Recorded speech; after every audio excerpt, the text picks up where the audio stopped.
Mitchell Starc बहुत महंगा bye है। 24 करोड़ तुमने एक प्लेयर पे खर्चे हैं। अब ये बहुत मैटर करेगा कि एटलीस्ट 3 से 4 मैचेस ऐसे हों जिसमें मिचेल स्टार्क ओपोनेंट के टॉप ऑर्डर को बिल्कुल डिसमेंटल कर दें। अगर तो वो ऐसा कर देते हैं फिर तो हो गए फिर पैसे वसूल। तो पैसे वसूल हैं, फिर तो it's worth a buy. Because मुझे लगता है कहीं ना कहीं उन्होंने मिचेल स्टार्क के साथ वही गैम्बल प्ले किया है कि एक ऐसे बॉलर जिनकी ऐसी हिस्ट्री रही है। पिछले एक साल तो काफी बढ़िया गया ऑस्ट्रेलियन टीम का, और अभी न्यूजीलैंड में इतना अच्छा मैच जीत के आए हैं, तो they are on a high.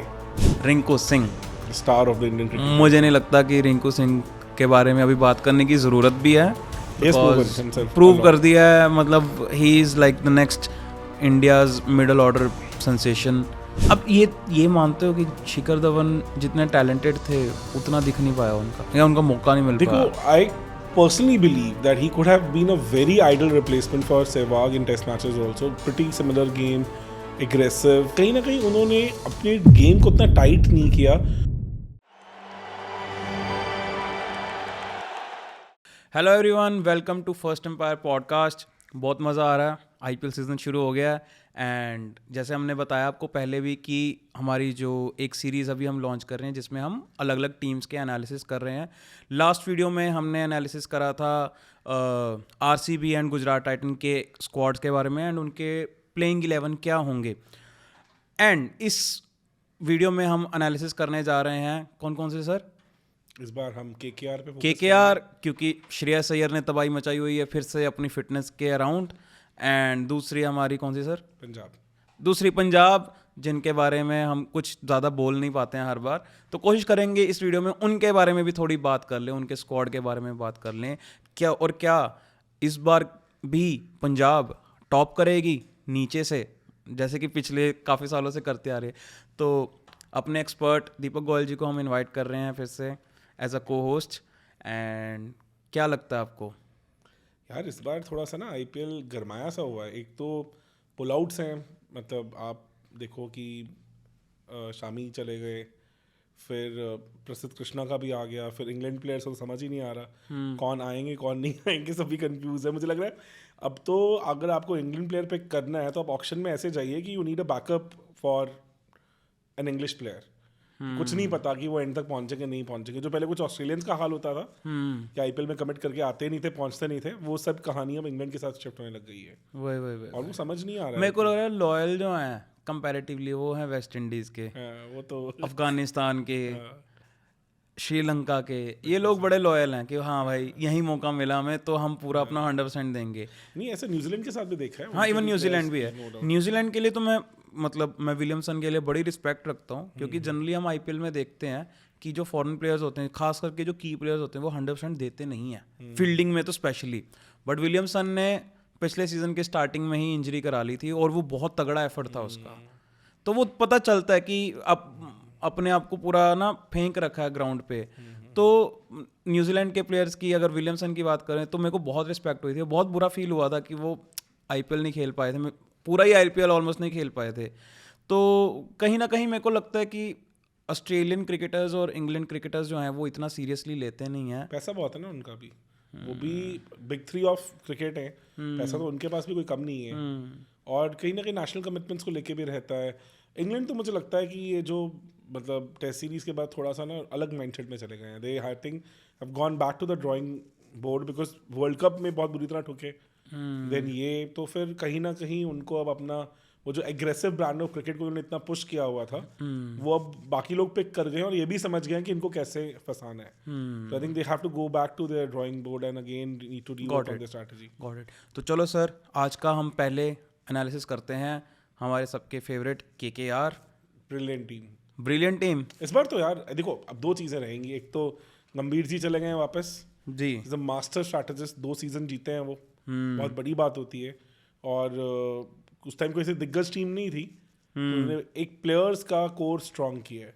Got it. But I think एक बहुत बड़ी चीज़ होगी जो मैंने देखा है कि केकेआर को उस लेवल की विकेट्स नहीं मिल पाती हैं जो उनके स्ट्रेंथ के लॉन्ग हो, जबकि काफ़ी पैसा देते हैं वो ईडन गार्डन को। बट ऑन द कॉन्ट्री हमें वर्ल्ड कप में जब इंडिया टीम खेली तो उनको अपने हिसाब की विकेट्स मिली।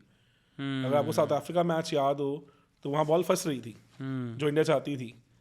तो वैसा अगर कहीं ना कहीं अब because Gambhir is a strong personality, he understands how to get into the skin of the अभी पीपल। तक क्या ऐसे हो रहा था कि केकेआर जो है वो पैसे दे रही थी ईडन गार्डन को कि ऐसी पिच बनाओ जहाँ पे हमें चैलेंज किया जाए।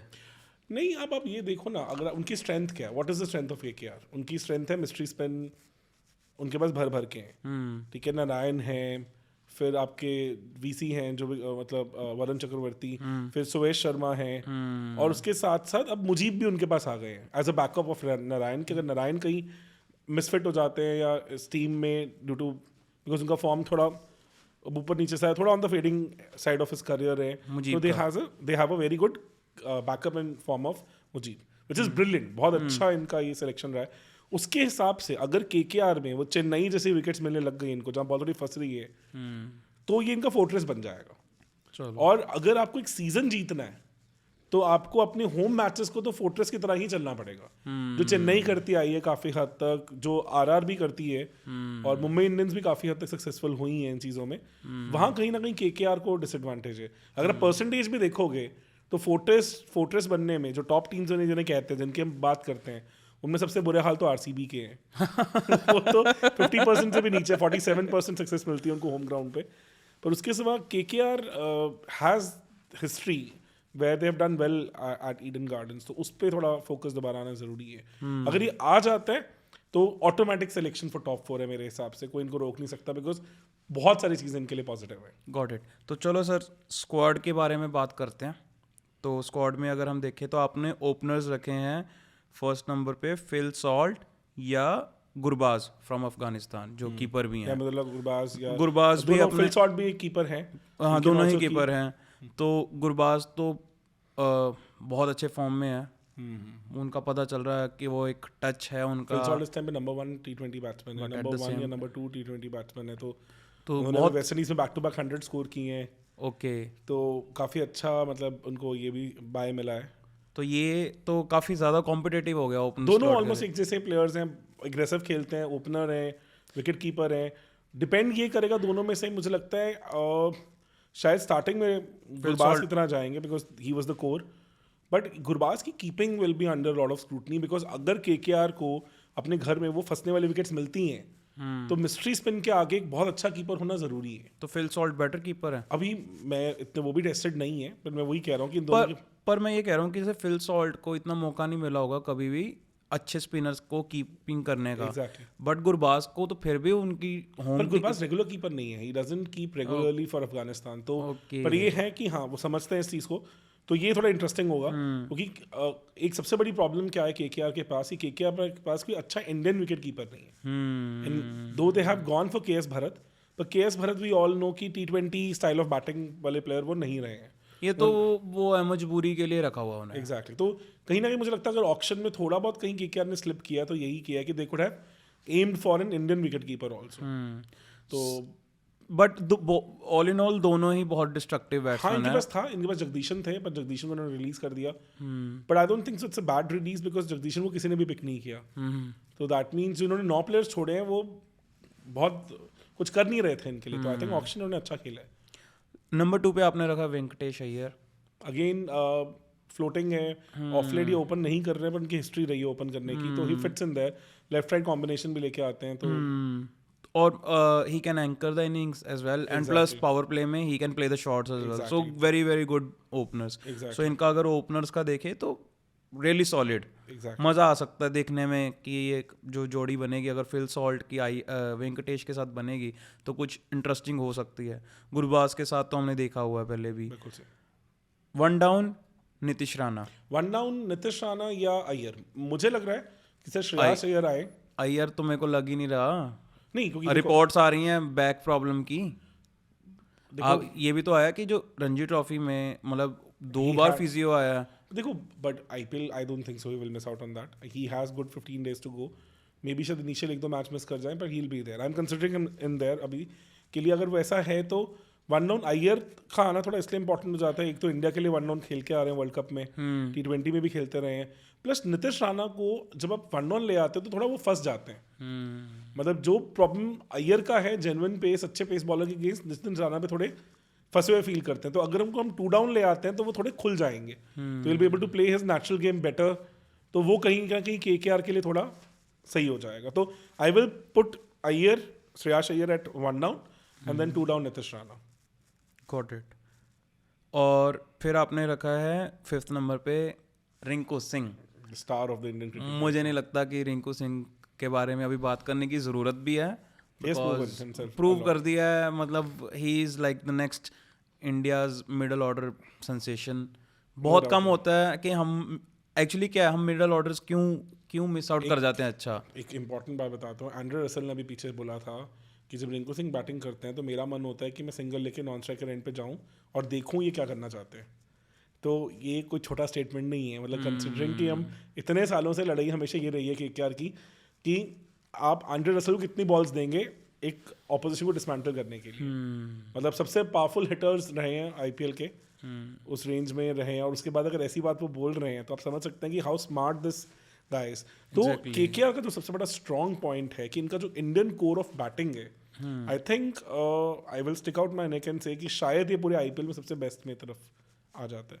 मतलब वेंकटेश अय्यर, श्रेयस अय्यर, नीतीश राणा, फिर उसके बाद रिंकू सिंह, ये चारों बहुत बढ़िया टॉप पिक्स हैं। और इनकी टीम में ये खासियत है कि इनमें लेफ्टीज हैं।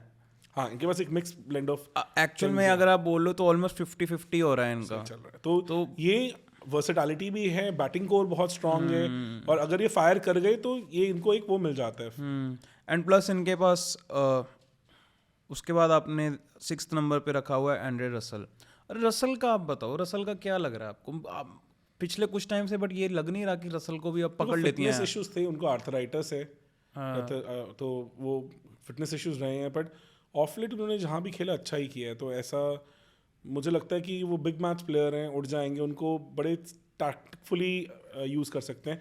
अब टैक्टफुली यूज़ करने में सबसे चीज़ ये आती है कि KKR के पास जो अब गंभीर आ गए हैं वो काफ़ी बड़ा डिसीजन हो सकता है, कि उनको IPL की बहुत डीप नॉलेज है और ही is a master tactician when it comes two things. और एक और चीज़ भी तो है ना कि जो ओनर है शाहरुख खान, उनका पिछला साल बहुत अच्छा गया है, जिसको उन्होंने छुआ उसे सोना बना दिया है। तो ऐसे में कहीं ना कहीं ओवरऑल माहौल ओनर्स का, टीम का बड़ा ऑन अ पॉजिटिव साइड होता है। तो मुझे लग रहा है कि दिस विल बी पर एंड्रे रसल पे जैसे, मतलब जहाँ तक हमें पता है कि KKR काफ़ी स्पेंड करती है उन पे, उनकी फिटनेस पे, उनका हर ट्रीटमेंट पे। आपने रिसेंट टाइम में देखा है कि एंड्रे रसल अपने फॉर्म में आ रहे हैं, या मतलब स्ट्रेंथ वाइज हैं? वो ऐसे प्लेयर हैं जो गेम चेंजर हैं। तो आई थिंक अभी तक उनके में प्रॉब्लम क्या रही है कि कहीं ना कहीं KKR का कोर थोड़ा डिस्टर्ब रहा है पिछले सीजन्स में। तो एंड्रे रसल बहुत जल्दी एक्सपोज हो गए हैं, उनको कहीं ना कहीं एंकर रोल का रोल भी प्ले करने की जरूरत पड़ी है, जो उनकी स्ट्रेंथ नहीं है। तो मुझे लगता है श्रेयस अय्यर बहुत अच्छा पिक है इस केस में। तो वो कहीं ना कहीं एक बहुत स्ट्रॉन्ग बैलेंस लेके आते हैं इंडियन कोर का। तो with that I am expecting कि this problem should not be there now. तो he will have more freedom and he will be able to do better at the position where the game suits him better, like because his game is more of a power hitter, वो anchor नहीं है। तो अगर वो last 4-5 overs में आते हैं, can be deadly destructive. He is one of the best in that particular. As a bowler Andre Russell आप कैसे कंसीडर करते हो? 1-2 ओवर क्रंच कर सकते हैं, पर 4 ओवर निकालना उनसे नहीं, 4 ओवर तो नहीं, बट हाँ 1-2 ओवर तो करा सकते हैं। उन्होंने जहाँ भी अच्छी बॉल की है पीछे, अच्छा ही किया है, तो आई एम एक्सपेक्टिंग। एंड रिसेंटली हमने देखा है कि जो स्लो पेस बॉलर्स होते हैं वो भी वेरिएशंस मार मार के मोटा मोटा। देखो एंड्रे रसल एक टाइम पे वर्ल्ड के one of the fastest bowlers में से थे, तो अभी भी 140 प्लस क्लॉक करना उन्हें आता है। और उनकी यॉर्कर बहुत अच्छी है, अच्छे लंबे कद के स्ट्रॉन्ग बिल्ड के बॉलर हैं और अच्छा यॉर्कर करते हैं।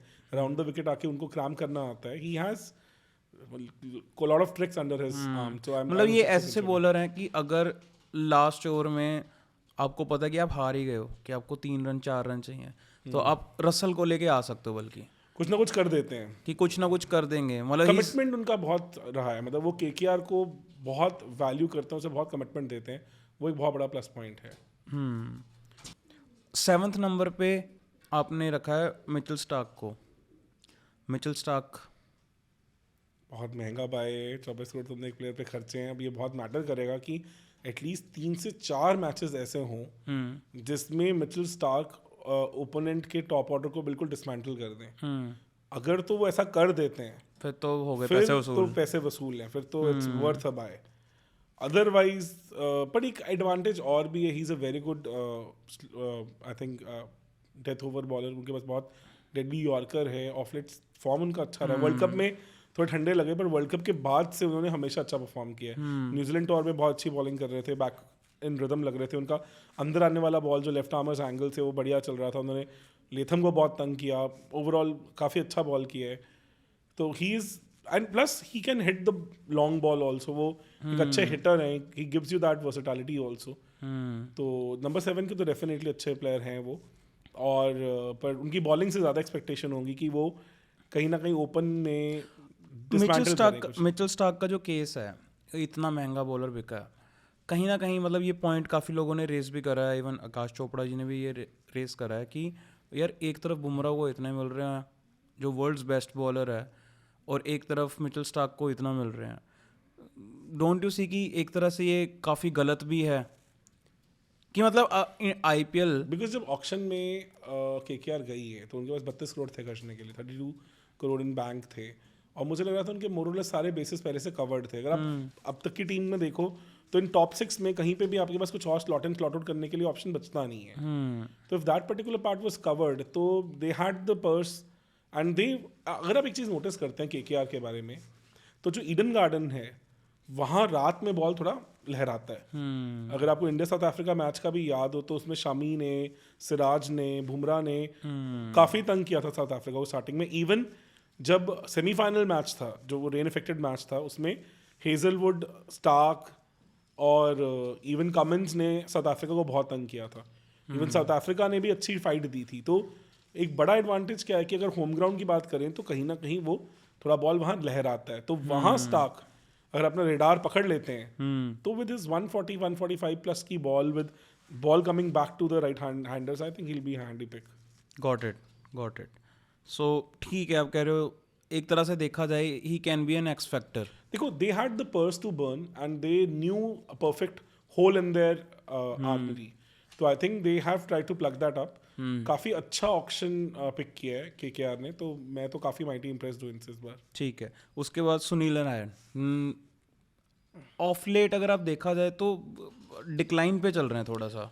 देखो, नो डाउट अबाउट इट, इसमें कोई सेकंड थॉट नहीं है कि they are on the decline, but at the same time Sunil Narayan अगर थोड़ा केकेआर में के लिए अगर ईडन गार्डन में बॉल फंसता है तो वो 4 ओवर उनके बिल्कुल मारना नेक्स्ट टू इम्पॉसिबल हो जाता है। मतलब he is such a smart bowler, उनको पता है कि कहाँ क्या कैसे करना है। तो वो आई थिंक काफ़ी डिपेंड करेगा उनको किस तरह की विकेट्स मिलती हैं। चेन्नई में इवन आपका केकेआर का जो होम ग्राउंड है वहाँ पे काफ़ी सारी ऐसे मैचेस में तो उनको अच्छा हेल्प मिलना चाहिए। और एट द सेम टाइम मेरे को आप ये कह रहे हो कि initially they will go with Sunil Narayan, and अगर नहीं इन केस हुआ तो मुजीब बीच में हो सकता है कि अगर नहीं लगा कि they have a backup also ready. Mujeeb भी ऑलमोस्ट मिस्ट्री स्पिनर उसी तरह का ऑफर रखते हैं, सब करते हैं।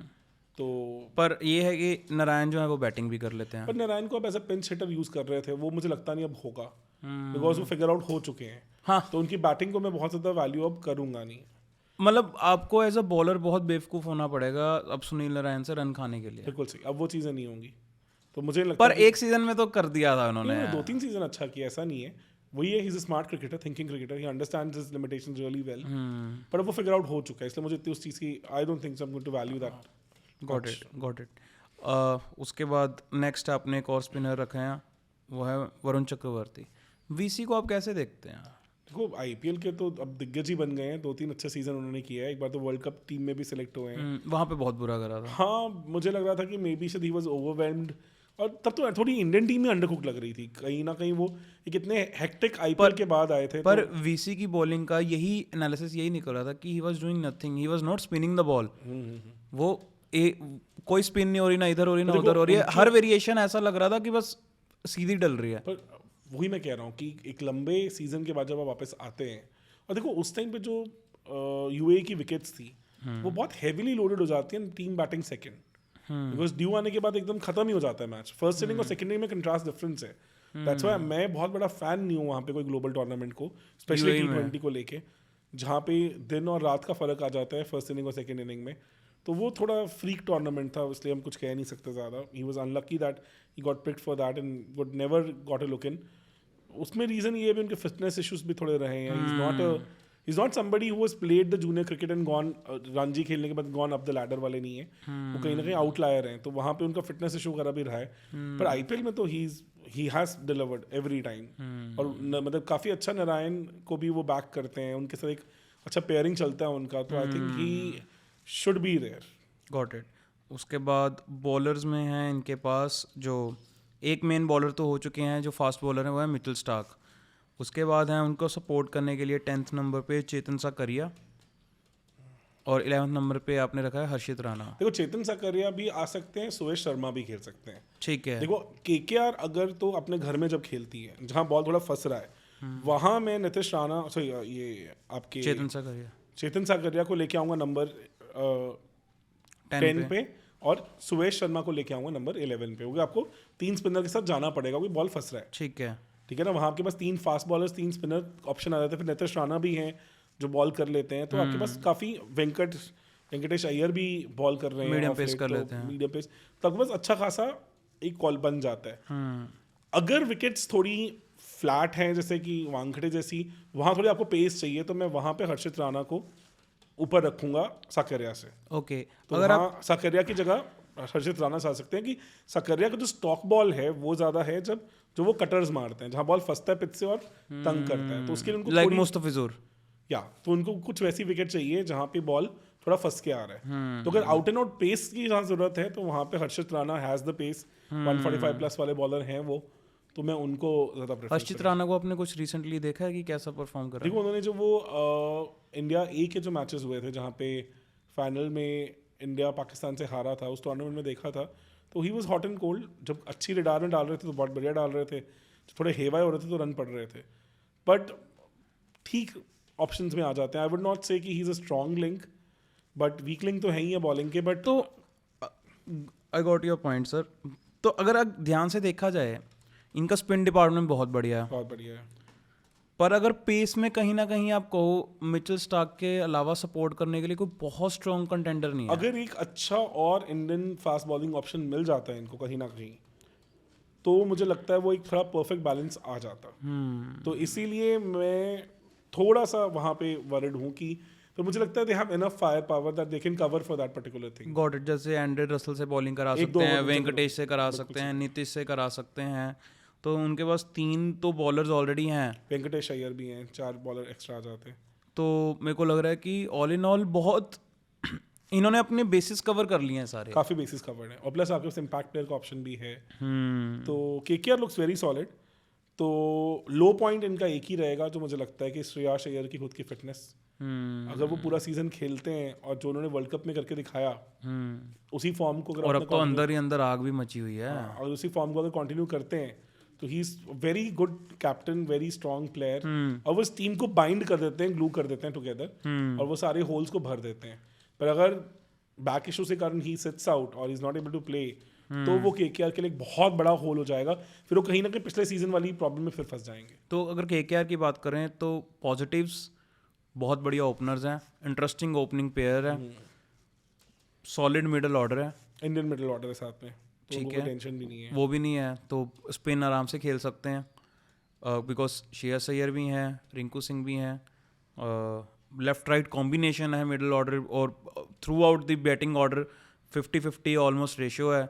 अगर आप देखो मिचेल स्टार्क, सुनील नारायण, ये सारे लेफ्टीज हैं, साकरिया भी लेफ्ट आर्म, साकरिया भी लेफ्ट आर्म है, तो मतलब कितने सारे लेफ्टीज हैं इनकी उसमें पूरे लाइनअप में. सो उस तरफ से भी अच्छा है.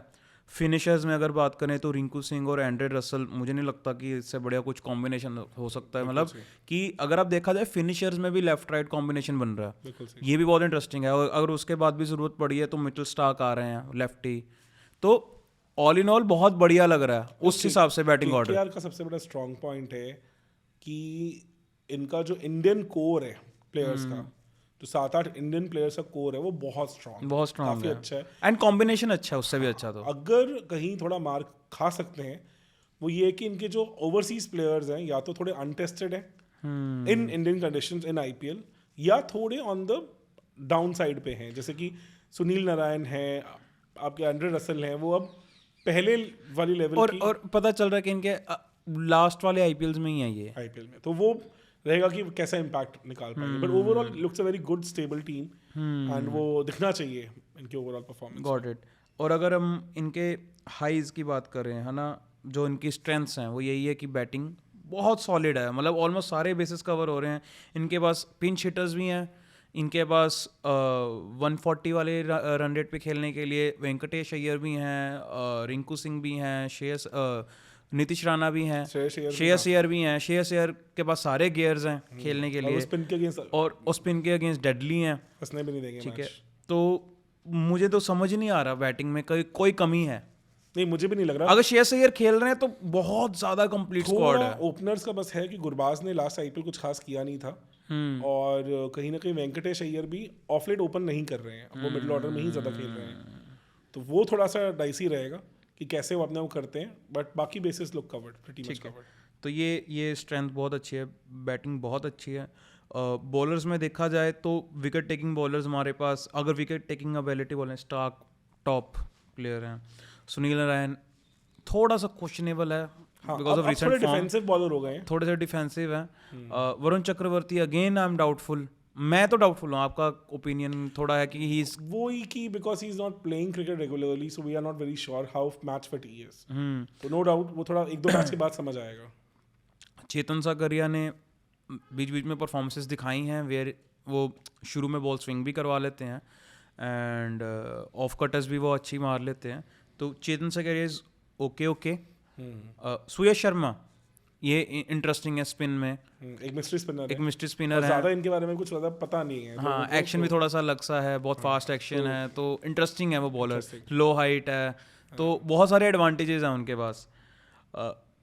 तो स्पिन में यू कैन से ओके है wicket taking ability, fast bowler में भी देखें तो विकेट टेकिंग एबिलिटी ओकेश है। और जो बॉलर्स इनके सर, लेकिन एक चीज़ नोटिस करने वाली है, मेजॉरिटी जो है उनका रन रेट ज़्यादा हायर साइड पे है। जैसे अगर मिचेल स्टार्क की बात करें तो उनको भी रन्स पड़ते बहुत हैं। देखो वही मैं कह रहा हूँ, मिचेल स्टार्क अच्छे फॉर्म में है, अगर मिचेल स्टार्क विकेट्स निकाल देते हैं 4 मैचेस में बिल्कुल पावर प्ले में डिसमेंटल कर देते हैं ओपोजिशन को, तो फिर तो चांस है इनका, फिर तो उसके बाद फिर ये इजी टॉप 4 है। बिकॉज मुझे लगता है कहीं ना कहीं इन्होंने मिचेल स्टार्क के साथ वही गैम्बल प्ले किया है कि एक ऐसे बॉलर जिनकी ऐसी हिस्ट्री रही है और ऑफलेट भी अच्छे फॉर्म में है, मतलब पिछले 1 साल तो काफी बढ़िया गया ऑस्ट्रेलियन टीम का, तो जनरली, और अभी न्यूजीलैंड में इतना अच्छा मैच जीत के आए हैं, तो they are on a high, तो उसको कैश इन करने तो हो सकता है अगर इन्होंने अपनी आग उगल दी तो केकेआर आराम से मैच चक जाएगा, क्योंकि जैसा सा इनका मिडिल ऑर्डर टॉप ऑर्डर है तो they can chase anything, chase भी कुछ भी कर सकते हैं, बड़ा स्कोर भी खड़ा कर सकते हैं इनके पास, क्योंकि हर तरह के बैट्समैन हैं, और जो बैट्समैन भी हैं वो हर तरह के रोल खेल लेते हैं। तो मेरा पॉइंट यही रहेगा कि स्टार्क और Shreyas Iyer 2 out breaking player रहेंगे, बहुत बहुत डिपेंड करेगा इन दोनों पे कि श्रेयस अपने फिटनेस मेंटेन करें, फॉर्म मेंटेन करें, और स्टार्क कहीं ना कहीं एटलीस्ट 3 या 4 मैच में सबसे मेजर इम्पैक्ट प्लेयर बन के आए। तो मेरे को यही लग रहा है कि इनकी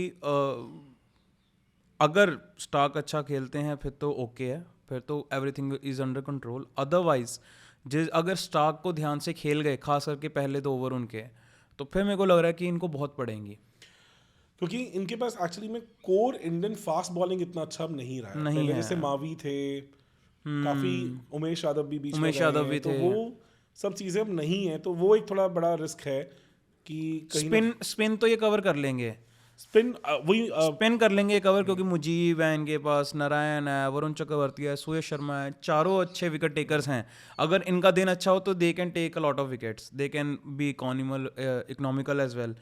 तो स्पिन पे तो ऐसे न ऐसे है कि on the day of performance ही मैटर करता है, ऑन पेपर तो बहुत बढ़िया है, बट अगर मैं ऑन पेपर फास्ट बॉलर्स की बात करूँ तो या तो हमारे पास कोई एक फास्ट बॉलर ऐसा होता है इनके पास जो कंटेन भी कर पाता, बिल्कुल सही, कोई इंडियन फास्ट बॉलर्स जो स्टार्क को कॉम्प्लीमेंट कर सके, या जो डेथ ओवर्स में स्टार्क को कॉम्प्लीमेंट कर सके। डेथ ओवर्स में तो मुझे लग रहा है रसल से बॉल करवाएंगे, रसल का एक्सपीरियंस रहा है, जनरली वो अच्छे अराउंड द विकेट आके अच्छी यॉर्कर्स करते हैं, तो वो कहीं ना कहीं दिमाग में रहेगा। फिर मैं वही बोलूँगा कि इवेंचुअली अगर आपका जो प्राइम फास्ट बॉलर है, अगर आप उससे डेथ ओवर में नहीं करवा पा रहे हो, एक तरफ से तो ऑब्वियसली स्टार्क ही करेंगे, नहीं स्टार्क तो श्योर है, मैं बाकी दूसरे फास्ट बॉलर की बात कर रहा हूँ, तो जो आप 2 फास्ट बॉलर तो मिनिमम खिलाओगे, तो जो आप दूसरा मेन खिला रहे हो, अगर वो देखा जाए तो ना सकरिया पे इतना ज़्यादा कॉन्फिडेंस है, ना ही हर्षित राणा पे इतना कॉन्फिडेंस है। तो देखा जाए तो मतलब यहीं पे ही ये एक्सपोज होंगे। बिल्कुल सही। कुछ मुझे ये लगता है कि 2 चीज़ें मे बी, एक इंडियन विकेट कीपर होते तो थोड़ा सा ये गुरबाज के लिए ओपन हो जाते हैं। अब कहीं ना कहीं गुरबाज को खिलाना या सॉल्ट को खिलाना मजबूरी हो जाती है।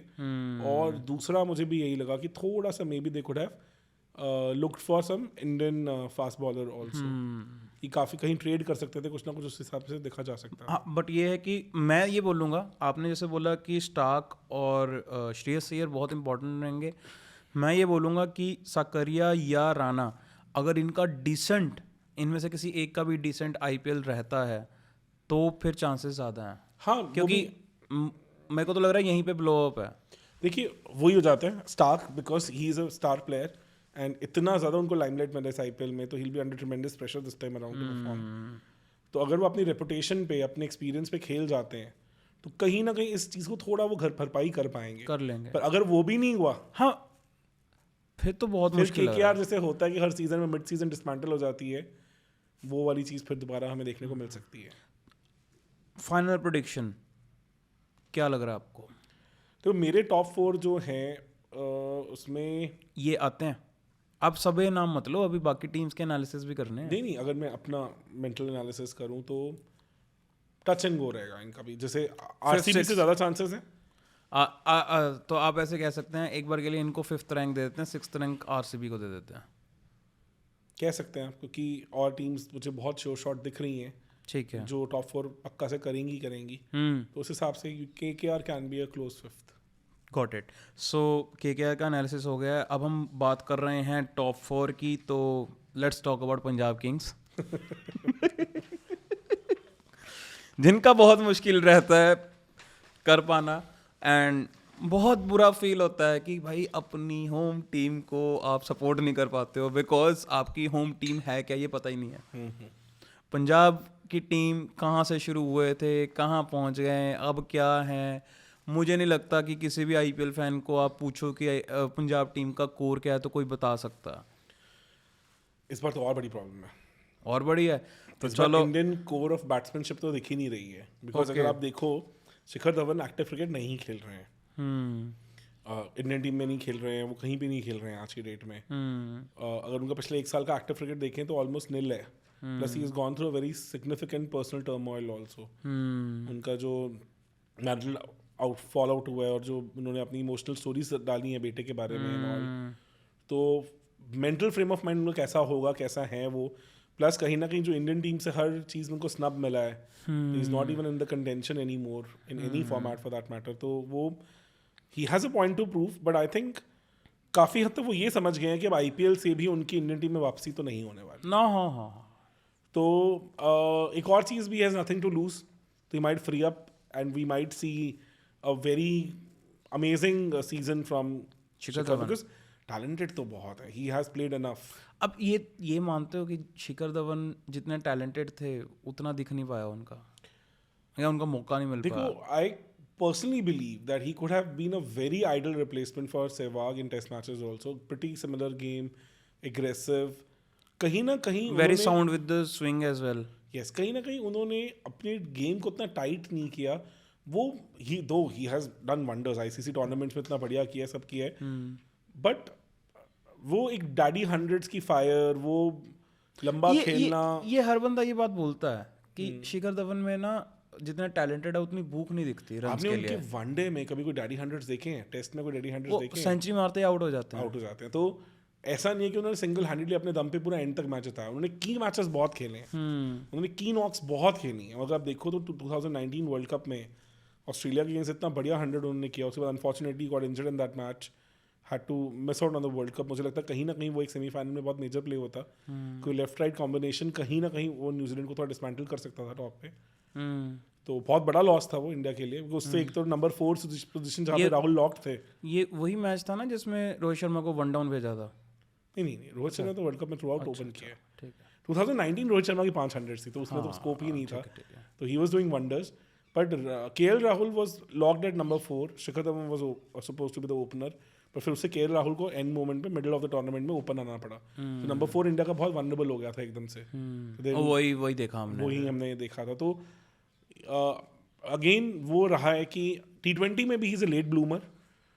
काफ़ी लेट इनको राइज मिला है. इन्होंने IPL में भी बहुत टाइम लिया ऊपर आने के लिए. और इंडियन टीम के लिए भी इनका स्टार्टिंग का T20 करियर तो बहुत स्ट्रगलिंग ही रहा है. मतलब 2018 साउथ अफ्रीका टॉर पे इन्होंने थोड़ा खुलना शुरू किया और वहाँ से थोड़ा ब्लॉसम होने शुरू हुए, और पर इतना ज़्यादा नहीं रहा है. शिखर धवन की एक चीज़ है कि ही is also pretty cold and hot kind of a player. जब वो फंस जाते हैं तो बिल्कुल फंस जाते हैं. तो मतलब उनका ऐसा हो जाएगा कि वो 7-8 ओवर खेल के गए हैं और वो 20-25 रन करके बैठे हैं. तो अगर पंजाब के केस में Punjab can not afford that thing to happen, और he decides from day one that he will be the anchor. क्योंकि पंजाब के पास भी फायर पावर बहुत है. उनके पास आगे बहुत अच्छे प्लेयर्स हैं. पर मेरे को लग रहा है, जैसे मैं अभी देख रहा हूँ पूरा इनका स्क्वाड देख रहा हूँ, मुझे सिर्फ और सिर्फ शिखर धवन ही दिख रहे हैं जो एंकर रोल वाले की तरह खेलते हैं. एग्जैक्टली कोई और प्लेयर है भी नहीं है. कोई भी नहीं है इनका प्लेयर. तो या तो Shikhar Dhawan decides on that says कि I am going to be the anchor, I am going to play whole 20 overs. और जो कि वो बहुत केपेबल है, जो उनकी गेम को सूट भी करता है और वो उस हिसाब से चलते हैं. डे 1 पे क्लियर रखते हैं, फिर सही है. बिकॉज पंजाब का ये भी बहुत होता है कि पंजाब सीजन बहुत अच्छा शुरू करता है. हर बार बहुत अच्छा सीजन शुरू होता है उनका, बट बीच इक्का दुक्का ऐसे मैच होते हैं जहाँ पे वो बहुत क्लोजली हारते हैं और उसके बाद फिर उनका डाउनफॉल शुरू हो जाता है. उसके बाद वो 100 पे 7, 100 पे 8 इस तरह के मैचेस में फंस जाते हैं बहुत ज़्यादा. 120-130 कर रहे हैं, वन साइडेड मैच हार रहे हैं. तो वो मुझे लगता है Shikhar Dhawan can basically fix that gap. कहाँ इनके पास मैक्सवेल, मिलर, तो IPL को बहुत प्लेयर्स दिए हैं, ऐसी बात तो नहीं है. शॉन मार्श से शुरू हुए थे. अब शॉन मार्श ने अभी रिसेंटली रिटायर कर लिया. शॉन मार्श ने क्या तबाही मचाई थी. वो लीडिंग रन स्कोरर थे वो. एंड आई गेस तब तक उन्होंने ऑस्ट्रेलिया के लिए खेला भी नहीं था, डेब्यू भी नहीं करा था. तब तो लग रहे थे कि बहुत ही बड़े प्लेयर. हर कोई हैरान हो गया था, भाई ये कौन है बंदा, भाई शॉन मार्श. एंड क्योंकि तब तो इंटरनेट भी इतना ज़्यादा इन्फॉर्मेशन नहीं थी. एक इस बार पंजाब के लिए जो थोड़ा ट्रिकी और होने वाला है वो ये होने वाला है कि इनका जो फोर्ट्रेस तो नहीं मैं कहूँगा, पर जो एटलीस्ट होम ग्राउंड था, जहाँ 50-51% इनकी सक्सेस रही है मोहाली में, कि अपने होम मैचेस में 50-51% मैच जीतते हैं. इस सीजन में अब Mohali is not going to be there home ground. तो जो न्यू चंडीगढ़ में मुल्लापुर में जो न्यू स्टेडियम आया है, तो वो अब इनका नया घर होने वाला है. तो एक अनसर्टेनिटी उनसे भी जुड़ जाती है, बिकॉज कहीं ना कहीं आपके स्क्वाड के लिए, इनफैक्ट हर किसी के लिए वो नया ग्राउंड है. हर किसी के लिए, बट बाकियों ने तो एक ही मैच खेलना है उन्होंने एवरेज. बिल्कुल मैक्सिमम 2 खेल लेंगे. एक ही खेलेंगे मैक्सिमम. प्लस कटक भी, धर्मशाला भी इनका होम ग्राउंड रहेगा. तो franchise structure is such that they will be playing at 3 to 4 different venues for the home matches. तो वो जो फोर्ट्रेस वाला फैक्टर है, धर्मशाला भी है इसमें. धर्मशाला इनका हमेशा से होम ग्राउंड रहा है. हाँ, तो इस बार भी धर्मशाला भी है. इस बार कौन सा? कटक, उड़ीसा में, भुवनेश्वर का ट्विन सिटी है जो. ये तो क्या, वो मेरे को लगता है कहीं ना कहीं they want to basically increase their fan base, so that's why they are doing. तो इन्हीं के साथ धक्का क्यों कर रहे हैं? नहीं, इनका ये मैनेजमेंट का खुद का डिसीजन होगा इसमें. आई डोंट थिंक सो कि BCCI has any role to play. It totally depends on management, because end of the day management has to spend to make the entire facility working. तो मुझे लगता है कि मे बी वो एक ऐसा indication भी आ जाता है कहने को कि they have maybe given up on the hope that they need to build a fortress at their own place. उनको वो बनाने की ज़रूरत ही नहीं है कि अपना एक किला हो, वो नहीं चाहते हैं ये. उनको लग रहा है कि चलो पैसे तो बने, फैन बेस तो इंक्रीज़ करें. तो कहीं ना कहीं वो पहली थोड़ी हारी हुई सोच लगती है मुझे, जहाँ आपने एक अपना गढ़ नहीं खड़ा. और वो दिखता भी है इनके, जब ये ऑक्शन में भी जा रहे हैं, कुछ भी कर रहे हैं. ये देखो क्या है क्या ना, इनका ऐसे देख के लगता है कि आप बेस्ट T20 प्लेयर्स चुन लो जो T20 में बहुत डिस्ट्रक्टिव बैट्समैन हैं, बहुत डिस्ट्रक्टिव बॉलर हैं, उनको इकट्ठा कर लो, टीम बन जाएगी. इनको ये नहीं समझ आ रही कि एक्चुअल में टीम बनती है टीम कॉम्बिनेशन से. अब आप ये देखिए कि अगर पंजाब को हम स्टडी करें तो इस बार पंजाब के पास कोई इंडियन कोर अच्छी बैटिंग ही नहीं है. कोई भी नहीं है. अगर इस बार शिखर धवन और प्रभ सिमरन पे बहुत ज़्यादा प्रेशर रहने वाला है कि दोनों के बिल्कुल ही नेक्स्ट लेवल सीजन अगर निकल के आते हैं. चलो सर बात करते हैं इनके ही बैटिंग ऑर्डर की. पहले तो ओपनर्स में आपने रखा है शिखर धवन और प्रभ सिमरन ने झलकियां दिखा दी हैं, पर एट द सेम टाइम बहुत कन्विंसिंग, बहुत लंबी पारियां नहीं खेली हैं. बीच में कुछ नॉक्स खेले हैं, अच्छे खेले हैं, तो पोटेंशियल पता चल गया कि ही कैन प्ले द अग्रेसर एंड अगर दिन चल गया इनका तो ये भी हो सकता है मनविंदर बिस्ला की तरह किसी दिन परफॉर्म कर जाए बढ़िया। नहीं, इन्होंने पिछले सीजन अच्छा किया, पिछले 100 भी किया है, हाँ 90s 100 भी किया करा है। उन्होंने, अच्छा काफी, उसके बाद काफी अच्छा स्ट्रॉन्ग डोमेस्टिक सीजन रहा है इनका। Okay. I am banking on him a lot this season, मैं ये मान के मोर चल रहा देन हूँ शिखर धवन।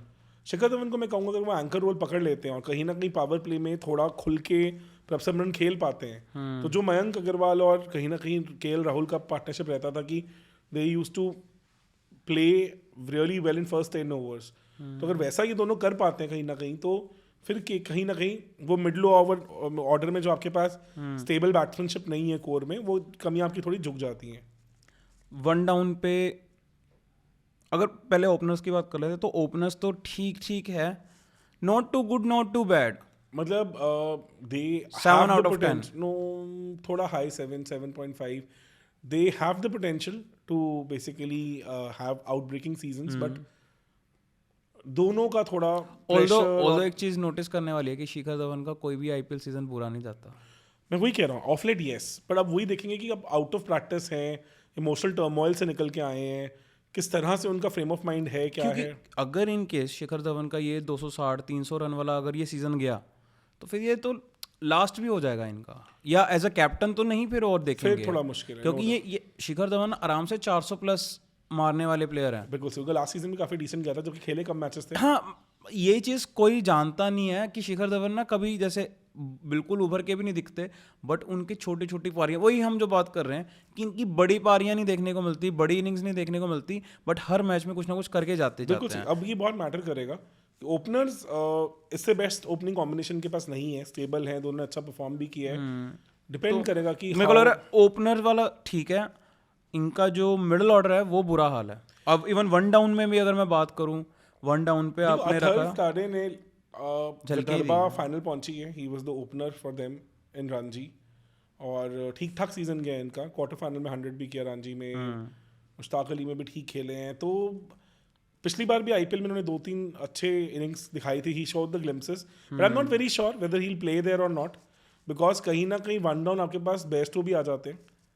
अब थोड़ा इसको लेके मैं इसलिए डाइसी था बिकॉज बेस्टो का इंडिया टेस्ट सीरीज अच्छा नहीं है, और उनका क्या फ्रेम ऑफ माइंड में रहेंगे, बट वो आईपीएल के हमेशा एक अच्छे प्लेयर रहे हैं, तो और बेस्टो के साथ कहीं ना कहीं ऐसा हो जाता है कि आप बेस्टो को खिलाते हैं तो आप सिकंदर रजा को नहीं खिला पाते हैं, और Sikandar Raza gives you that stability in the middle order, plus he gives you that bowling option also, and plus Sikandar Raza has been doing really good. और एक और चीज हो जाती है, जो पंजाब का मेन कोर है, that they want to build a strong fan base, उस आइडियोलॉजी में भी सिकंदर रजा फिट होते हैं, बिकॉज एक पंजाबी स्पीकिंग लड़का है आपका, जो वो कल्चरली समझता है how things work for Punjab, तो वो आपका बिहाइंड द सीन कल्चर में भी बहुत अच्छे से फिट होते हैं, तो अगर बेस्टो वन डाउन आ रहे हैं तो कहीं ना कहीं सिकंदर रजा की इस टीम में फिर जगह नहीं बन पाती है, बिकॉज अब रबाडा को मिस नहीं कर सकते आप, करण को मिस नहीं कर सकते, 18.5 करोड़ का प्लेयर आपने ले रखा है तो आप नहीं उसे बिठा सकते हैं, मतलब आपके पास वो ऑप्शन भी काफ़ी लेके आता है, तो इसलिए मुझे लगता है कि बेस्टो अगर खेलते हैं तो सिकंदर रजा कहीं ना कहीं थोड़ा डाइसी हो जाते हैं, तो ये थोड़ा रहेगा कि Atharva can be maybe your one down, and then आप बेस्टो को देख सकते हैं, maybe you can try it out in couple of seasons, couple of matches and see where it goes. आपने फोर्थ नंबर के लिए मतलब यही ऑप्शंस रखे हैं, लाइम लिविंगस्टन को मैं कहूंगा कि Sikandar Raza, then Bairstow and then Rilee Rossouw. Rilee Rossouw के बारे में आपने कुछ इंटरेस्टिंग बातें लिखी हैं कि 8 करोड़ के सेंस नहीं बन रही इनकी। देखो उनका SA20 बहुत ही पुअर गया है, 17 की एवरेज थी उनकी वहाँ पे, 110 की स्ट्राइक रेट, और कुछ भी नहीं कर रहे हैं। आई थिंक PSL में ही इज प्लेइंग, वहाँ पे भी कुछ ज़्यादा नहीं कर पाए हैं, और ये 8 करोड़ में ऐसा एक प्लेयर खरीदना, जो एक तरह से मैं थोड़ा सा IPL रिजेक्ट वर्ड इनके साथ यूज़ करना चाहूँगा, कहीं ना कहीं किसी को भी सेंस नहीं बनाते दिख रहा है कि मतलब, पर कोई ना कोई टीम साथ में भी तो बैट कर ही रही थी इन पे, कैसे मतलब 2 टीमें तो कम से कम थी ना इस कंटेंशन में, 7 करोड़ तक तो 2 टीमें एग्री थी ना लेने के लिए इनको। बट मैं अभी भी कंफ्यूज हूँ कि इन पे इतना हैवी बैटिंग क्यों, because he has not performed at all in IPL, at all, कुछ भी नहीं है इनका। ये सॉर्ट ऑफ आप कह सकते हो ये चमारा कप्पू गेदरा है, हाँ कि इतने मौके मिले हैं जितने इनको, उतना परफॉर्म कुछ नहीं करा। हाँ, मतलब मैं आई am not very sure whether he will be playing और नॉट। वैसे मेरे को याद दिलाना, एक वीडियो करनी है हमें कपू गेद्रा पे। He has played 100 one-days with 25 की एवरेज।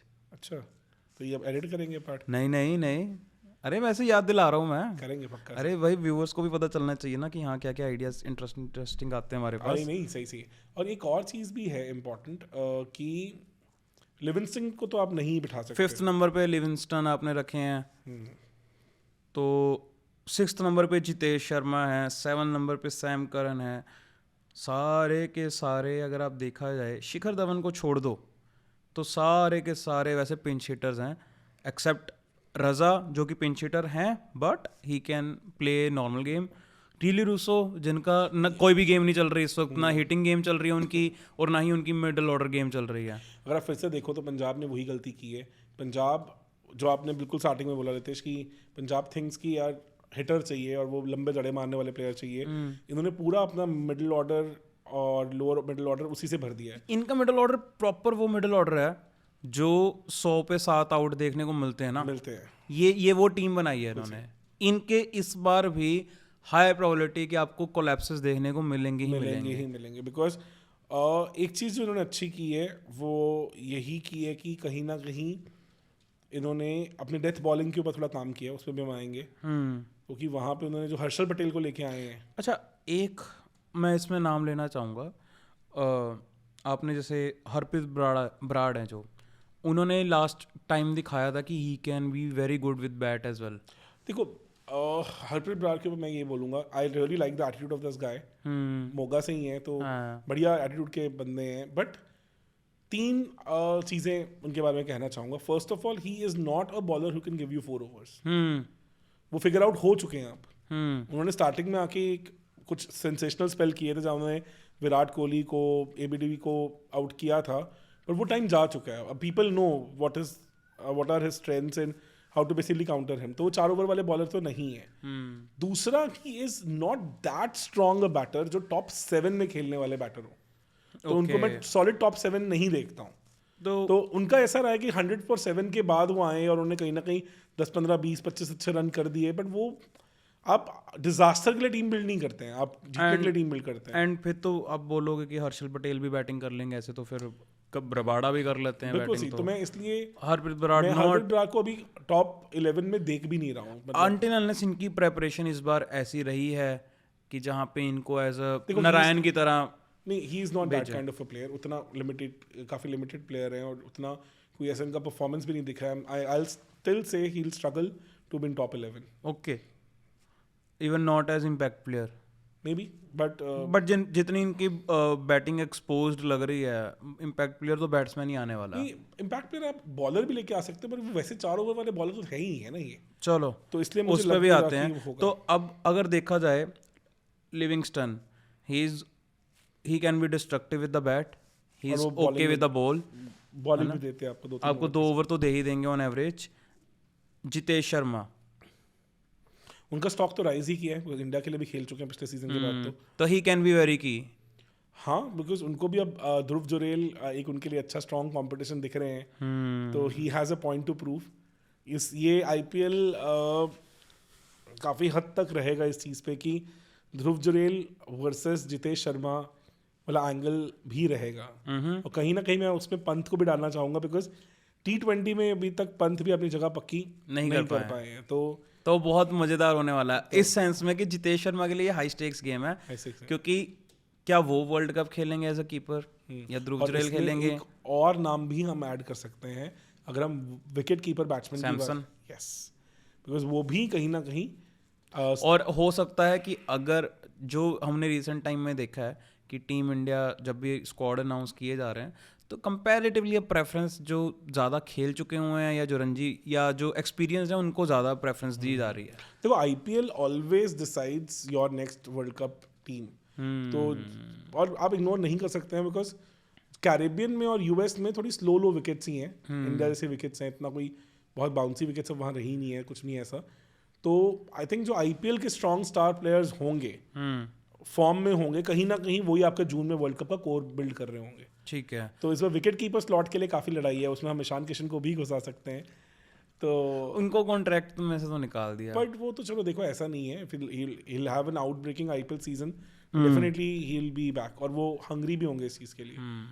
तो काफ़ी सारे ऑप्शंस हैं। पर मुंबई इंडियंस के स्क्वाड में आपको दिख रहा है ईशान किशन पक्का होंगे ही होंगे? उस पर आएंगे, देखते हैं, उस पे उसको आएंगे? डिस्कस करेंगे।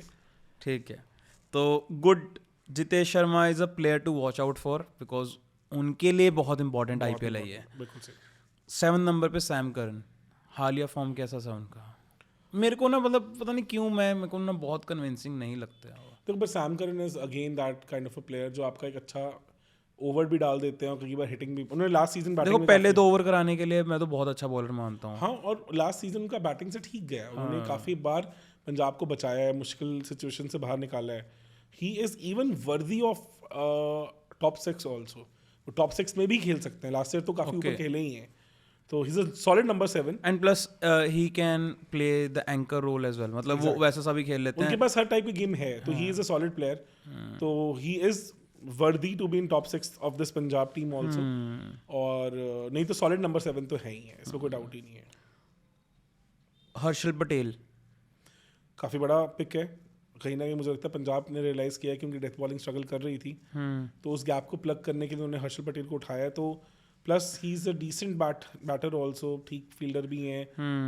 अगर वो जो RCB के लिए करते आए हैं वैसा कुछ पंजाब के लिए कर पाते हैं, उसके आसपास भी कर पाते हैं, तो I think then Punjab has a solid chance to be in top 6। मैं टॉप 5 भी 4 को लेके अब इतना इनके बारे में नहीं सर्टन हूँ, but still they can do well. 9th number पे कगिसो रबाडा। देखा जाए तो जब वो दिल्ली में थे, जो वहाँ पे उन्होंने छाप छोड़ी थी, स्पेशली जब श्रेयस अय्यर वाला स्क्वाड बना था प्रॉपर, जो कि बहुत लग रहा था कि हाँ ये स्क्वाड बना कुछ अच्छा है ना। जब फाइनल में पहुँचे, उनके 2 सीजन्स अच्छे गए थे, एंड फिर पंत फाइनली कैप्टन बने थे, तो ये एक स्क्वाड बना था, इनका कोर ग्रुप बना था। उस कोर ग्रुप में जो बहुत बड़ा रोल था वो कगिसो रबाडा का था, नो डाउट। जो उसके बाद से वो देखने को नहीं मिला कि आप किसी टीम के कोर प्लेयर बन जाओ एंड फिर उसके बाद आप दूसरी टीम में जा रहे हो। इससे वर्ल्ड क्रिकेट में एक ऑल फॉर्मेट बॉलर अगर मैं बोलूँ तो जसप्रीत बुमराह के बाद कहीं ना कहीं कगिसो रबाडा ही है, who is brilliant in test, very good one day bowler and knows how to bowl in T20 also। उनका बहुत solid यॉर्कर है, अच्छी उनको मतलब गेम अवेयरनेस है, ही is a very smart bowler, smart bowler. कहीं ना कहीं ऑफ लेट मुझे लगता है may be the again he is a prodigy, young prodigy, under 19 की क्रिकेट से उठ के आए थे वो, और 2014 में उन्होंने अंडर 19 वर्ल्ड कप खेला है, तो 10 साल की इंटरनेशनल क्रिकेट की बार on a fast bowler takes a lot of toll also. तो मुझे लगता है अब उनकी वो 150-155 वाली बॉल की स्पीड तो दिखती भी नहीं है, वो काफी हद तक अब 140-135 वाले बॉलर बन गए हैं। और जो मर्जी बोल लो, इनकी स्ट्रेंथ भी थोड़ी पेस ज्यादा रही है। हाँ, बिकॉज कांटा बदलता है इनकी बॉल का, he is able to extract bounce, seam movement from the pitch. वो जो एक ट्रेडिशनल फास्ट बॉलर रहते हैं ना, जो 80s के 90s के फास्ट बॉलर थे, वो उस मोल्ड से आते हैं। Very good I would say replacement for Dale Steyn also in south Africa cricketing ecosystem. But हाँ, थोड़ा पेस डिप हुआ है, थोड़ा वेयर एंड टेयर मुझे लगता हुआ है। तो अगेन बहुत बड़े प्लेयर हैं, ऑफलेट कुछ ज़्यादा कर नहीं पाए हैं नेशनल टीम के लिए भी और IPL टीम्स के लिए भी, तो आई एक्सपेक्ट कि if he remains fit he should be able to make an impact this season, because उनका हमेशा इंडिया में रिकॉर्ड बहुत अच्छा रहा है और वर्ल्ड कप भी उनका ठीक ठाक सा गया है। 10th नंबर पे अर्शदीप सिंह, कैसा रिसेंटली कैसा रहा इनका? अर्शदीप सिंह जब भी मौके मिले हैं, साउथ अफ्रीका टूर में बहुत अच्छा करके आए हैं, T20 में भी अच्छा किया था, वनडे में तो he was I think man of the series, 5 wicket haul भी मिला, 4 विकेट हॉल तो he is in a good form, he is in a good form, और plus he has a place up for grab in Indian team also, because क्या ये सिराज की जगह ये prime बनेंगे? मुझे लगता है कि आज की डेट में अगर आप इनका लेफ्ट हैंगर एंगल को भी लेके आते हैं तो सिराज से ज़्यादा चांसेस तो इन्हीं के हैं पिक होने के, तो he will have to make sure that he doesn't blow it off. तो अगर ये सीज़न अगर इन केस अर्शदीप के लिए ख़राब रहा और सिराज के लिए अच्छा रहा, तो देन अर्शदीप का आप प्लेइंग 11 में तो आप मान के चलो कि चांसेस कम हो जाएंगे। एग्जैक्टली तो ये बहुत प्रेशर रहेगा अर्शदीप पे कि he has to have a good IPL season so that he is able to seek up his chances in but as a wicket taking ability बोले तो कोई डाउट नहीं है उसमें। डेथ ओवर के भी अच्छे बॉलर हैं, इनके पास यॉर्कर भी है, ही कैन टेक विकेट्स, बिल्कुल ही सही। कैन तो swing the he's ball. a decent bowler and he's improving। South Africa tour पे काफी मैच्योर। अच्छा, इनका आपको ये लगता है कि जैसे जनरली बोलते हैं कि मसल गेन करने से पेस भी बढ़ता है आपका, अर्शदीप बहुत ज़्यादा पतले हैं जैसे, तो क्या ये एक रीज़न हो सकता है कि मतलब इनकी फिटनेस जो है अगर उस पर काम किया जाए तो ही कैन बी रियली गुड? देखो अब आज की डेट में अब फास्ट बॉलर को लेके तो बीसीसीआई ने स्पेशल इंसेंटिव भी निकाला है, तो आई एम एक्सपेक्टिंग कि ही इज आल्सो, क्योंकि बिल्ट वाइज आपको लगते हैं थोड़े कम है कि ओके चल जाता है? देखो no doubt he is not that hit the deck type of a bowler, थोड़े स्लिंगी से बॉलर हैं और skid स्किड करती करती है उनकी बॉल। मतलब आप वर्ल्ड कप में देखे T20 तो सेम रीजन के कारण कहीं ना कहीं उन्होंने बाबर को भी फंसाया था स्टार्टिंग में। और एक अच्छी बात जो अर्शदीप की है, he has a very good Yorker but he also has a very good surprising short ball। उन्होंने अगर आपको वर्ल्ड कप में याद हो तो रिजवान को इन्होंने फंसा दिया था, बिल्कुल सही। तो ये भी एक बहुत अच्छा एलिमेंट है कि उनके पास एक अच्छा सरप्राइज शॉर्ट बॉल भी है। तो he has lot of tricks under his armoury. ये सीजन इनके लिए काफी इंपॉर्टेंट रहने वाला है, एक मेक और ब्रेक सीजन हो सकता है इनके क्रिकेटिंग करियर के लिए। Got it. 11th नंबर पे है राहुल चहर और हरप्रीत बराड़। राहुल चहर ही रहने वाले हैं। He is a better wicket taker, leg spinner हैं, अच्छी गुगली है, मतलब प्रूवन प्लेयर हैं, अगेन लॉट टू प्रूव, थोड़े ऑफ द रडार हो चुके हैं as far as Indian cricket is concern. तो अब अगर मैं इनके पेस अटैक की इन टोटलिटी बात करूं तो इनका पेस अटैक जो बन रहा है, कोर बन रहा है, वो बन रहा है Arshdeep Singh, Kagiso Rabada, Harshal Patel, Sam Curran. ये चार, अगर चार लोग हैं, टीम चारों ही खेल रहे हैं, तो मेरे को लग रहा है कि पेस ये कवर कर लेंगे, एक दूसरे की गलती कवर कर लेंगे। ये कोई अगर किसी का एक दिन बुरा खराब है तो दूसरा कवर कर देगा। गुड स्ट्रॉन्ग कोर एंड इनके पास दो राइट हैंड बॉलर हैं फास्ट और दो लेफ्ट आर्मर्स हैं, which is again a very good plus point। Again plus point. And again मेरे को लग रहा है सैम करन को भी परफॉर्म तो करना ही पड़ता है, तभी वो टीम में आएंगे, अपना प्राइस टैग जस्टिफाई कर पाएंगे। हाँ, और अपना प्राइस टैग भी जस्टिफाई कर पाएंगे। तो bowling looks good. Kagiso Rabada wicket taker, Harshal Patel can contain, can bowl in depth, Arshdeep Singh can bowl in depth. तो दो फास्ट बॉलर्स तो क्लियर हैं जो डेथ बॉलर्स हैं। और अगर रबाड़ा किसी ना किसी रीजन कारण आउट ऑफ फॉर्म रहते हैं या इंजर्ड रहते हैं तो मतलब Ellis is also very good. Nathan Ellis एक अच्छे मतलब आपके पास एक अच्छे विकल्प हैं, तो हो सकता है शायद अगर ये हो सकता है कि इनका अगर कगिसो रबाड़ा का लगा कि टच नहीं है या उतना पेस नहीं मार रहे, क्योंकि कगिसो रबाड़ा के लिए 140 पेस मारना तो बेयर मिनिमम है। पर देखो आप कगिसो रबाड़ा इतने बड़े प्लेयर हैं, अगर फिट हैं तो मेरे को लगता है कि पंजाब चांस लेगी उनको बिठाने का, because he has a strong reputation. But अगर बहुत डिजास्टर सीजन जाते हैं, फिटनेस इशू आता है, तो there is a backup ready for him also. तो all in all fast bowlers बहुत बढ़िया। स्पिन में को कहीं ना कहीं लगता है कि कमजोर है इनका, अगर देखा जाए काफी कुछ डिपेंड करेगा राहुल चहर का कैसा सीजन जाता है। राहुल चहर का जो मुंबई इंडियंस के लिए इनके आउटब्रेकिंग सीजन थे वैसा ही अभी नहीं कर पाए, तो ही आल्सो अगेन ये कुछ ऐसी टीम है पंजाब जिनका जो इंडियन कोर है वो बहुत बुरा है, वो इतना कुछ स्ट्रांग नहीं है and they have a point two prove. मतलब वो अपने, अगर मैं बात करूं तो कहीं ना कहीं या तो अभी एस्टैब्लिश नहीं हुए हैं या अपने डाउन साइड वाले करियर की तरफ चल पड़े हैं। अब मैं राहुल चहर की बात करूं, मैं शिखर धवन की बात करूं, तो वो अपने प्राइम पे नहीं है।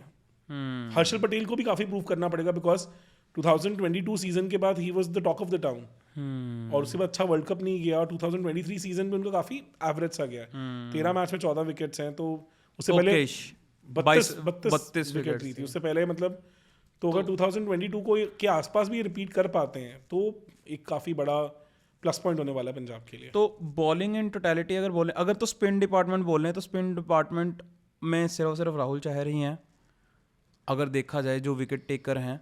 अदरवाइज लिविंगस्टन जो हैं वो अगर उनको ओवर दिया तो आप मान के चलो 12 रन भी खाएंगे और या 16 रन भी खा सकते हैं आराम से, एंड अगर तुक्का लग गया तो विकेट भी मिल जाएगी। बिल्कुल सही, he is more of a makeshift spinner. ठीक है, उनसे ज़्यादा बेटर विकल्प to be honest spin department अगर बात की जाए तो सिकंदर रजा है। सिकंदर रजा, वो ज़्यादा इकोनॉमिकल हैं। तो ठीक है, मतलब एक इनके पास बॉलर है स्पिन में जो विकेट टेकर है, और दो इनके पास ऐसे ऑप्शंस हैं जो एक एक दो ओवर निकाल देंगे आराम देखो से। आईपीएल में जो टॉप 4 टीम्स में देखता हूँ ना, उनमें एक चीज़ सबसे इंपॉर्टेंट फैक्टर होता है कि उनका इंडियन कोर कैसा है। अगर इंडियन कोर किसी का अच्छा नहीं है तो उनका टॉप 4 में आना बहुत मुश्किल हो जाता है। तो पंजाब ने हमेशा एक स्टेबल इंडियन कोर को रिटेन करने में प्रॉब्लम फेस की है। तो पंजाब को इस साल भी मैं टॉप 6 में भी आता शायद ही देख रहा हूँ। तो वही टॉप 4 है वो नीचे से। हाँ, तो काफ़ी हद तक उनका ऑक्शन भी वैसा सा रहा है, तो मुझे बहुत ज़्यादा उम्मीदें हैं नहीं है पंजाब से। और अगर आप देखोगे विकेट टेकिंग एबिलिटी ओके है, रन्स कंटेन कर सकते हैं, इनकी ये खासियत है। तो ये हो सकता है कि इनको बहुत बड़े टारगेट्स चेज ना करने पड़े। अगर आप पंजाब को लीडरशिप गैप वॉल्यूम मतलब एक वैक्यूम हमेशा फेस करना पड़ा है। तो पंजाब की प्रॉब्लम क्या, अगर वो बिखरते हैं बिल्कुल ही बिखर जाते हैं। तो मुझे नहीं लगता कि उनकी बॉलिंग को रन नहीं पड़ेंगे, बस उनकी बॉलिंग के अंदर बहुत सारे ऐसे पैचेस हैं जो कभी भी थोड़े उधर सकते हैं। तो all basis covered bowling attack तो नहीं है इनका, ऑल बेसिस कवर्ड तो नहीं है। ये ऐसे होगा कि एक दूसरे का हाथ पकड़ा हुआ है तो बस संभले हुए हैं वो, बस आपको एक बीच में से गैप तोड़ना है। पंजाब शायद सीजन अच्छा स्टार्ट करे हमेशा की तरह, पर एक दो क्लोज मैचेस हारने के बाद ये जिस तरह से डिसमेंटल हो जाते हैं, जो स्क्रिप्ट इनकी पहले रही है, तो मुझे उस स्क्रिप्ट से बहुत ज़्यादा चेंज होता कुछ दिख नहीं रहा है।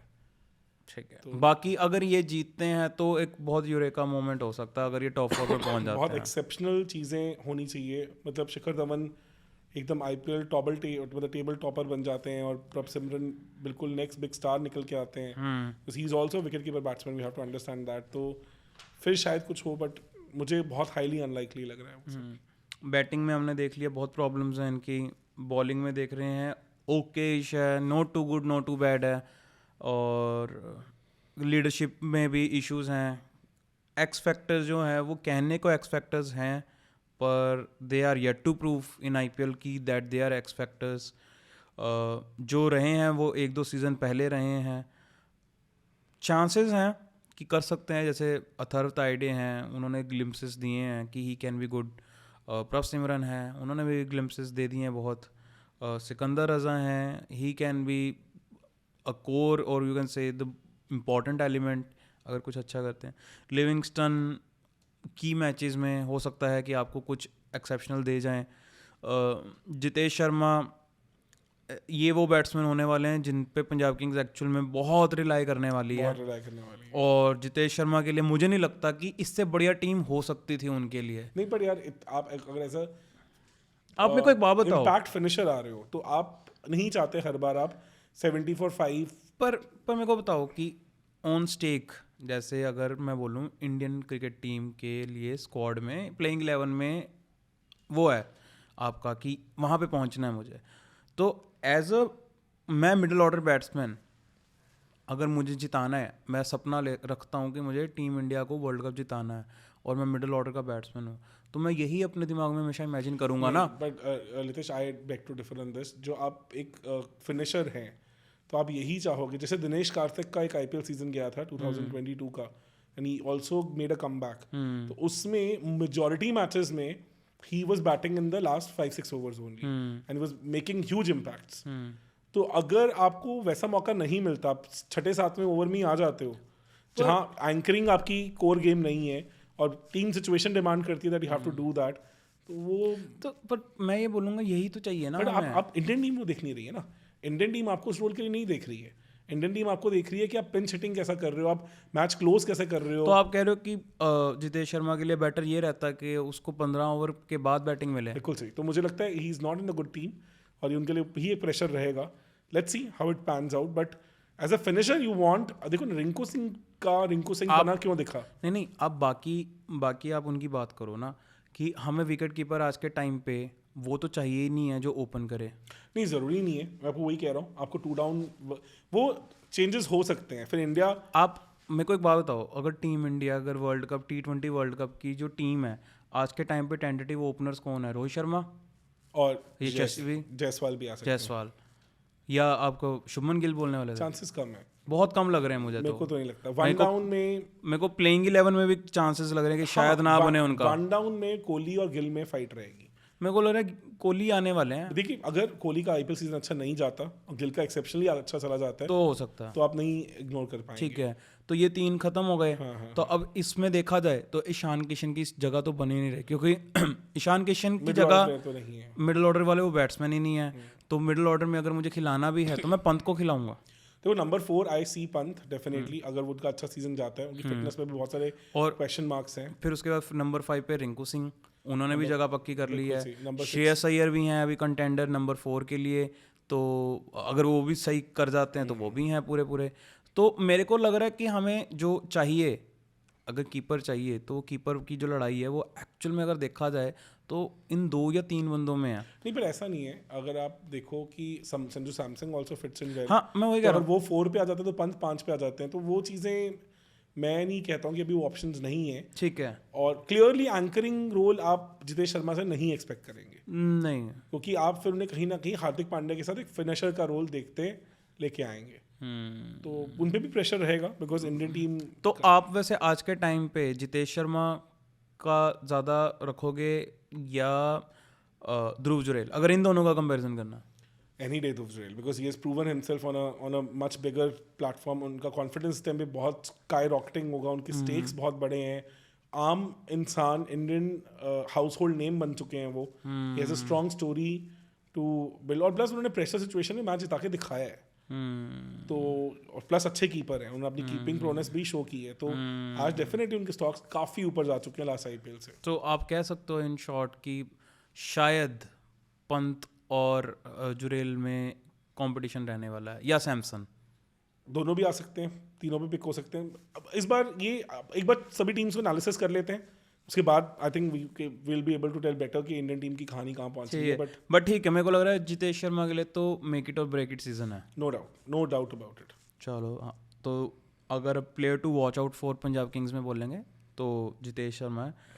और फाइनल एनालिसिस फॉर किंग्स 11, कुछ नया बताओ। मुझे तो नहीं दिख रहा, मुझे तो बॉटम ऑफ द टेबल में ही कहीं स्ट्रगल होते दिख रहे हैं कि मतलब वही लड़ाई होगी। हो सकता है 10 से भी नीचे चले जाएं सर।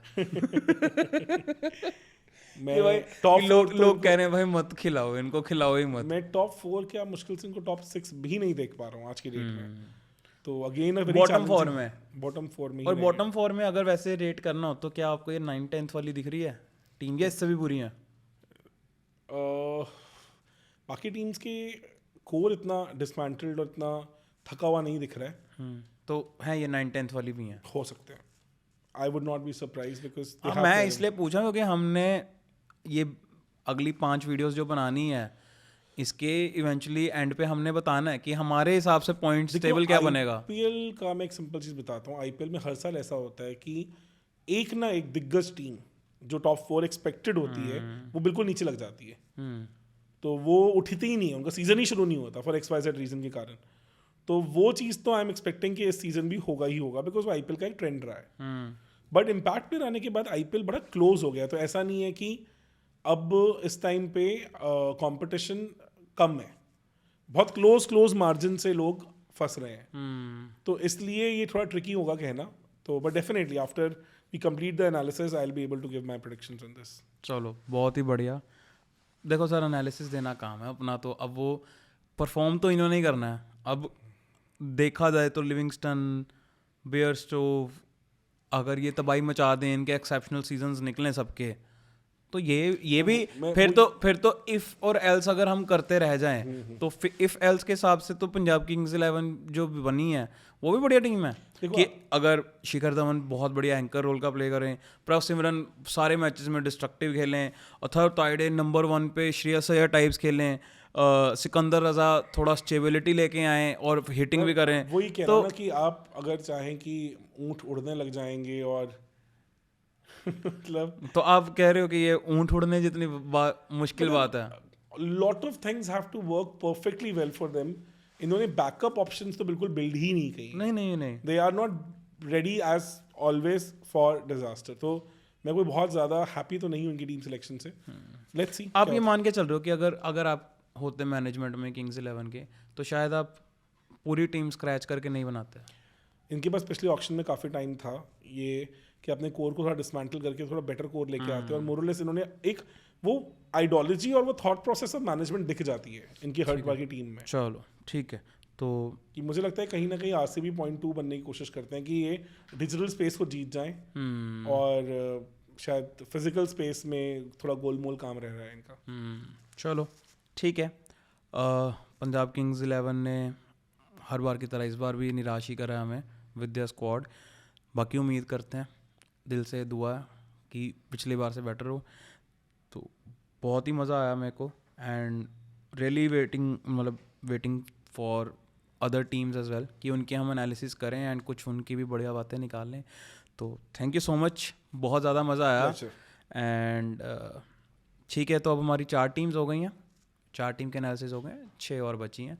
तो 6 भी जो हैं वो आपको हम बहुत जल्द यही एक दिन छोड़ के हम कोशिश करेंगे कि आपको ये वीडियोस देते रहें। एंड शायद इस सीरीज़ के बाद, ये टीम एनालिसिस के बाद, शायद हम आपको कुछ एक सरप्राइज़ दें, कुछ हम बड़ा प्लान कर रहे हैं। अगर वो सही से प्लान हो जाता है तो फिर बहुत बढ़िया कुछ देखने को मिलेगा आपको। And really thank you so much, आप लोगों ने जो फीडबैक दिया है अभी तक बहुत ज़्यादा कंस्ट्रक्टिव है, और प्लीज़ मेक श्योर करिए कि आप ये बताते रहें। एंड इस कमेंट सेक्शन में हम अपने मेक श्योर करेंगे कि हम जो हमारे टेंटेटिव स्क्वाड्स हैं वो हम मेंशन करें। बाकी आप लोग भी अपने टेंटेटिव स्क्वाड्स के बारे में बताइए कि आपको क्या लगता है कि आपके हिसाब से प्लेइंग 11 अगर बननी चाहिए। और ये ड्रीम 11 वाली या फैंटेसी गेमिंग वाली, हम वो प्लेइंग 11 की बात नहीं कर रहे हैं, ये हम एक्चुअल में कि अगर मुझे मैच जीतना है तो क्या प्लेइंग 11 हो, हम उसकी बात कर रहे हैं। तो मैं चाहूँगा कि आप लोग भी इस पर अगर थोड़ा एफर्ट मार के कुछ कंक्लूजन पे आ सकते हैं तो प्लीज़ मेक श्योर करिए, क्योंकि बहुत सारी बातें हैं जो हम मिस आउट कर गए होंगे, बहुत सारे एनालिसिस हैं, बहुत सारे प्लेयर्स की कुछ इंटरेस्टिंग चीज़ें हैं जो हम मिस आउट कर सकते हैं। तो आप प्लीज़ मेक श्योर करिए कि आप वो मेंशन करें कमेंट सेक्शन में। तो बहुत बहुत थैंक यू आपका जो आपने हमारे चैनल को लाइक करा, एंड विल मेक श्योर कि जो हम एक्चुअल में बिलीव करते हैं हम वही इन्फॉर्मेशन आप तक लेके आएँ, विदाउट एनी बायस, विदाउट एनी आप समझ लो कि ये टीम मेरी फेवरेट है, वो टीम फेवरेट है। At the end of the day cricket हमारी फेवरेट स्पोर्ट है, तो वी विल मेक श्योर कि वही चीज़ हम अपने इस वीडियो एनालिसिस में हम ये मेक श्योर करेंगे, यही कवर करें। So thank you so much guys, please make sure करिए कि ये वीडियो को लोगों के साथ शेयर करें, सब्सक्राइब करें इस चैनल को, and thank you so much. Thank you.